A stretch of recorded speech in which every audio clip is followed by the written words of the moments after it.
Ladies and gentlemen, College Football 25 is finally here. And I say finally as if I haven't had access for over a week, but I'm just now getting around to recording it, so it's finally here. As you can tell from the title of this video, this is obviously going to be the start of a series of the College Football Dynasty ETX, East Texas, baby. So we got about 25 to 26 people in right now, with others going to be joining in later to have a full 32-person dynasty, which we are super excited about. Took a lot of hard work to get here, a lot of confusion, but we got it. We got a set schedule of when we're going to be advancing, all those kind of things. So without further ado, though, we got to talk about who I am for this dynasty. Who am I the head coach for? What team am I going to lead to the playoffs? And what team am I hopefully going to lead to a national title? So, I'll show you that right now. Ladies and gentlemen, we are the Oregon Ducks. So, first off, let me start off by saying that I did not choose Oregon because of their ratings. I actually chose them prior to the ratings even coming out. Seeing the ratings was just a plus. What really happened and why I chose Oregon was mainly because whenever I was a wee little lad, I was a fan of Oregon, just solely because of their uniforms, and that was also right around the time the last college football came out, NCAA 14.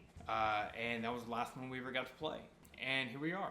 Over a decade later, it's finally back. We're here, we're in it, and we are the head coach for the Oregon Ducks. So we are super excited about this season, and unfortunately, we have already gone through the preseason week 0, and we already finished up week 1. I've not been able to record those. Going forward, hopefully I'm able to get those out, get those recorded, so you guys can see that and see us make it to the college football playoffs, the brand new 12-seed bracket. That's going to be exciting to see. And then also, hopefully, you guys get to witness a national championship.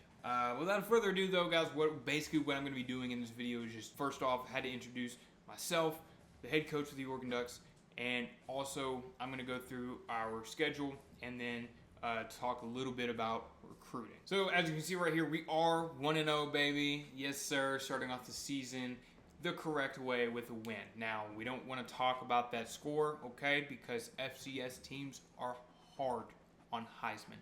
Don't understand why, but they are. So I'm really afraid to see a Power 5 school on Heisman computer. So box score 30-35.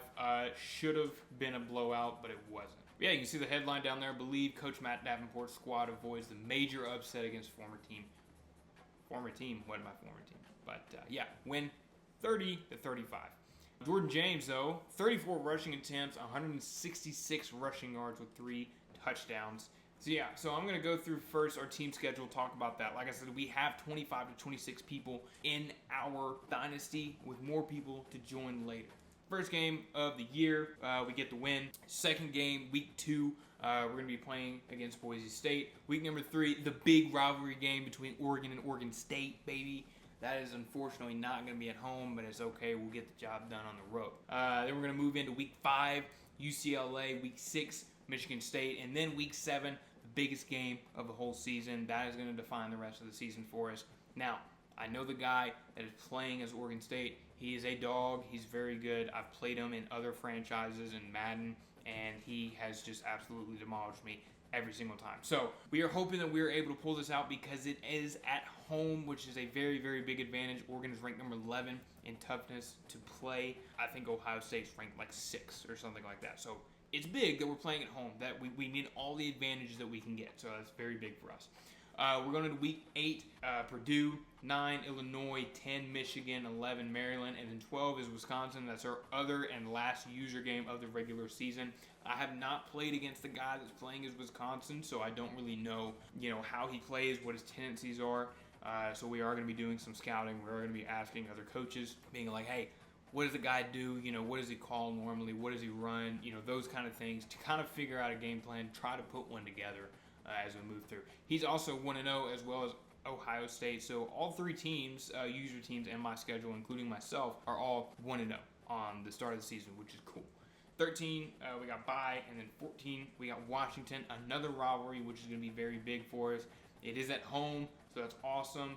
And that is going to be the last game of the regular season until we move into week 15, which is another bye, and then the conference championship, which we hope to be a part of. I think we have a very good chance. I think it is a very high chance that it will be us and Ohio State in that. So I do like that a lot of us are spread out, so you may also be wondering who has what team, things of that nature. So I am going to show you that as far as user teams. So a lot of SEC teams, I will tell you that, and a few ACC teams as well. So we got North Carolina, Oklahoma, LSU, Ole Miss, Ohio State, Stanford, Arkansas, South Carolina, East Carolina, West Virginia, Ducks, Kansas, Miami, Florida, Florida State, Texas, Penn State, Wisconsin, USC, Air Force, and Tennessee. I do know that we did have an upset. Ladies and gentlemen, we had an upset. Penn State versus West Virginia. It was a user game. West Virginia takes down Penn State 24-21. Crazy game. Cannot believe that they pulled off the upset, but they did. Not a great game for the Gators as they lose 35-7. And then the same can be said about LSU taking a big loss to USC 49-9. Now we're going to move into recruiting. This is a very big thing, and first and foremost, I want to talk about the fact that I really don't have much of an idea of what I'm doing in recruiting. I'm kind of just learning it as I go, and hopefully I can pull out some good recruits and then have a better idea and understanding going into next season and be able to execute better. But first, we got Dre Baggett. This guy right here, we are at the top of his list. We're excited about him. He is an offensive lineman, and he's a gem as well, which is super, super big. Just realized I didn't have that up on the screen. Yeah, Dre Baggett, top of our list. Super excited about him, though. I think we're going to be able to lock him down, which will be huge. Then we got Angelo Laguda, also an athlete, also an offensive lineman as well. He's at the top of our list. We're at the top of his list, which is big. Then we got Tevin Montague. I don't know. We're just going to call him Tev. So we got Tev here, halfback. I'd love to have this guy. Man, he's got 91 speed, 92. I mean, look at that. He's a 5-star for a reason, ladies and gentlemen, and we're hoping that he comes to Oregon. Right now, we are third on his interest, and we have gone down. I'm not sure why, but we are sending the house on this guy. We do want him. We got Rasheem Peterson. I would love to have this kid too, man. He's a wide receiver, gym, and he's got 90 speed, 93 agility. The guy's got it. He's got the weapons. We need him. Kona Buck, I'd like to have him as well. That would be pretty good, considering he has 92 speed.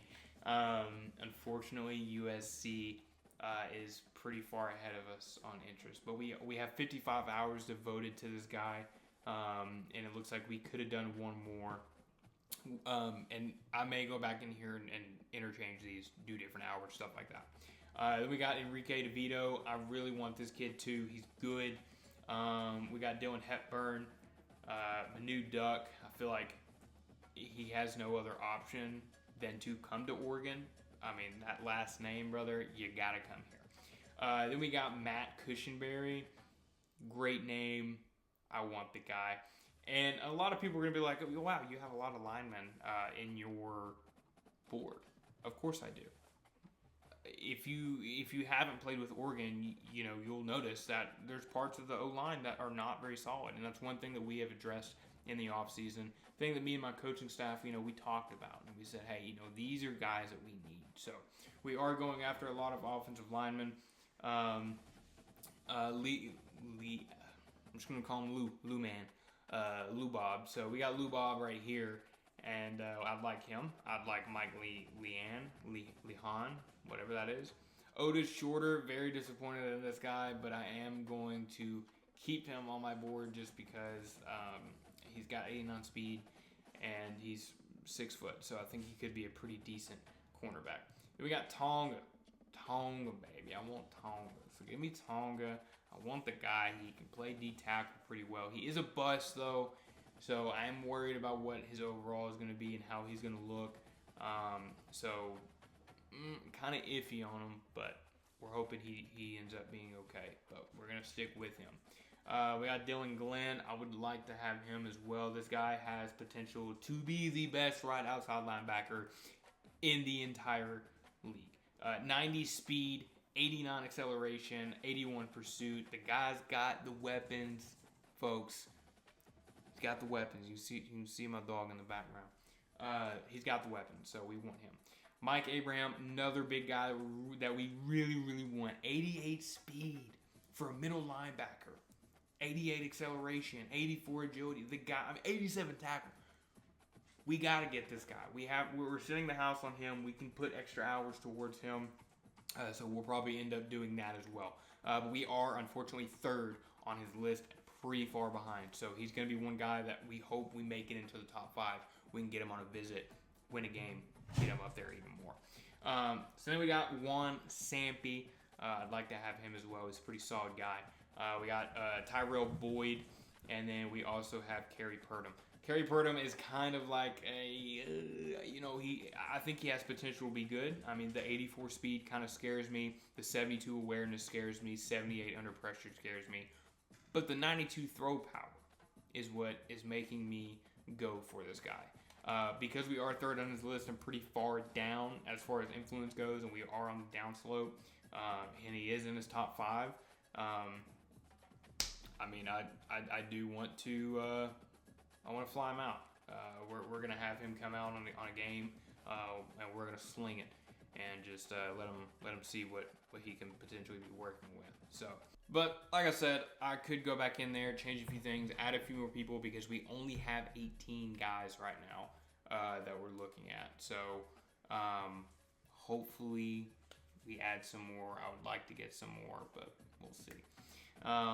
Big thing too that I want to talk about in our dynasty is, for one, we are advancing twice a week. Sorry. One thing I want to talk about in our dynasty is that we are advancing twice a week. So we advance on Sundays and we advance on Wednesdays, both days at 8 p.m.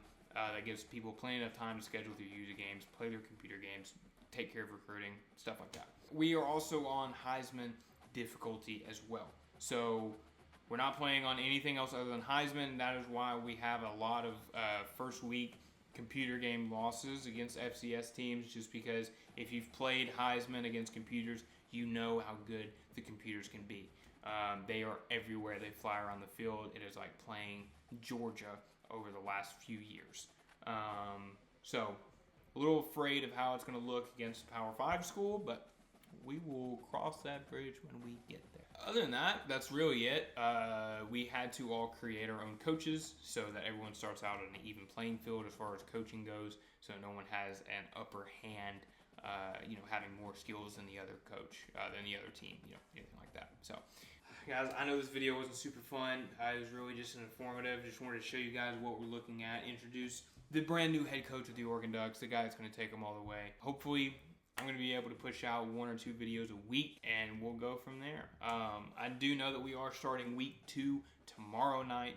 By the time you see this, it's probably already going to be whatever day. But we are going to be starting week 2 tomorrow night. We'll advance, and I'm not going to play my game immediately just because I'm going to be traveling for work. So hopefully I'm able to get back here, record it, edit it, do all that stuff so you guys can see us take down Boise. So, yeah, that's it, man. Hope you guys enjoyed. If you want to continue to see more content, make sure you like, subscribe, comment, turn those noties on, baby. And don't forget, all season, it is Sko Ducks. All right, fear the duck. We are here, and we're here to stay. All right? See you on the next one.